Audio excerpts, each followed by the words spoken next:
Sa iba pang balita, isa na lamang ang pinaghahanap ngayon ng mga otoridad matapos pumuga ang 10 persons deprived of liberty kahapon mula sa Batangas Provincial Jail.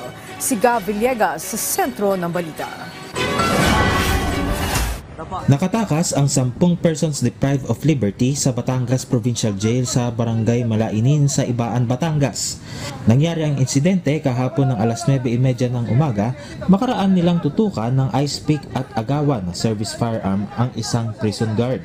Ayon naman sa investigador ng Ibaan PNP na si Police Staff Sergeant Pat John Carlo Pampola, naaresto ang 5 sa kanila sa may boundary ng Santo Tomas at Tanawan sa Star Tollway, kung saan nakasakay ang mga puganteng PDL sa isang pampasaherong bus habang nahanap naman ng 4 na PDL sa bayan ng Ibaan.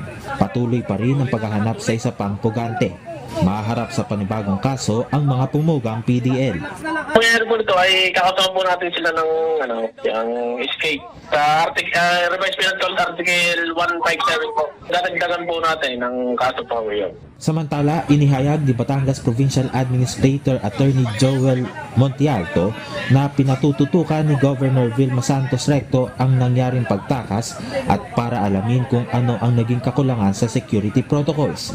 Kabilang ang mga tumakas sa 700 at 72 mga lalaking PDL na galing sa pasilidad ng Batangas City at nailipat noong June 24 sa Batangas Provincial Jail sa Ibaan kung saan sila pumuga. Gab Villegas para sa Pambansang TV sa Bagong Pilipinas.